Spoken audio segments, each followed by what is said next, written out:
First things first, we have some Team Pine announcements. They are disbanding very quickly. Team Pine. Team Pine. We barely knew you. How many records of 10s did they survive? They had one scrim, I think, at least publicly. They had one streamed scrim, and then they were so good apparently that every team just were vying for their services. Snap those players up. All right, let's go one by one. So Prestinni joins his brother. The reunion is set. Prestinni joins the Chicago Huntsmen.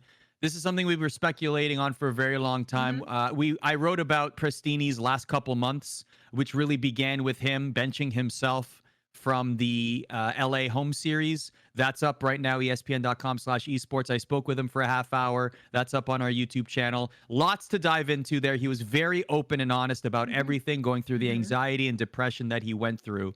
Let's focus specifically on him joining the Huntsmen and that roster the way it is and the team the way it is right now. How welcome an addition is Prestinni, Emily, to the Huntsmen right now?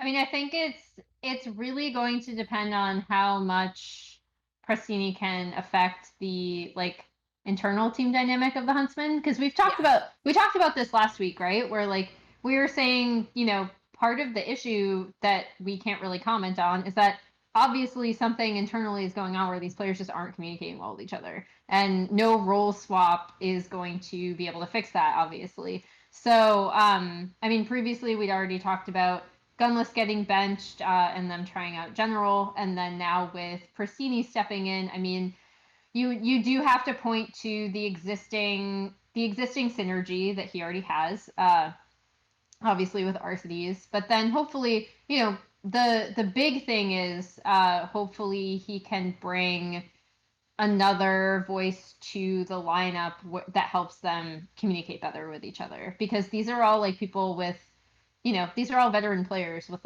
really strong opinions, and I don't think they're constantly fighting, but for whatever reason, those opinions on how to play the game were not lining up, and that's the most important thing to me for the Huntsmen going forward, right? Because this, by all accounts, especially with Prestinni slotting into the team, this should be a championship caliber roster. I mean, they already were, but this definitely should be a championship caliber roster. So, I mean, I hope they come out and perform really well. Like I said, I don't like it when you see really talented people not performing at their best. So I want to see them come out and perform really well. I don't think Prestinni will be an instant fix to all of the problems that they were having, but I think he could help, especially if he can help facilitate communication. Yeah, I would agree. I mean, when it comes to team chemistry, this is something I actually talked with Octane from the Seattle Surge about for a CDL article that should be coming out either today or tomorrow.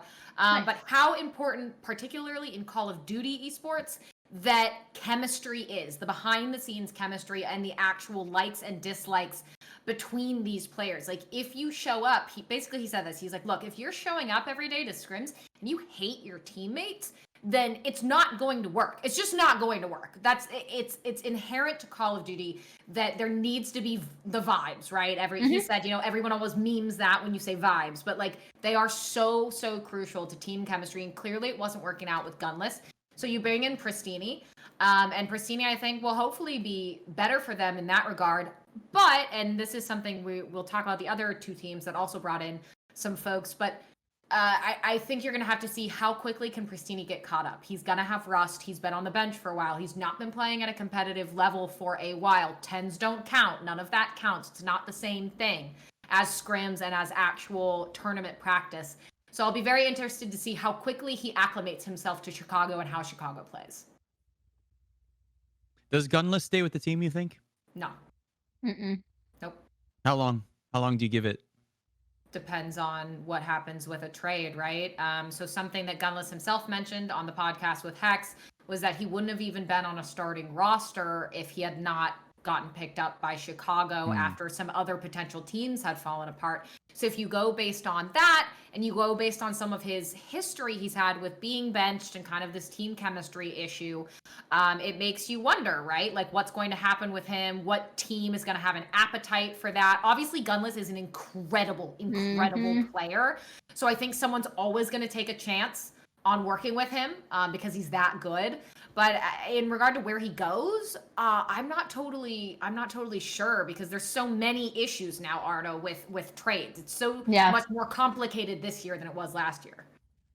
Yeah, it's not like you can just, like, with the presumably with the contracts that the franchises have, like, this, it's not like it was before, right, where you kind of just drop people and pick up people whenever you want.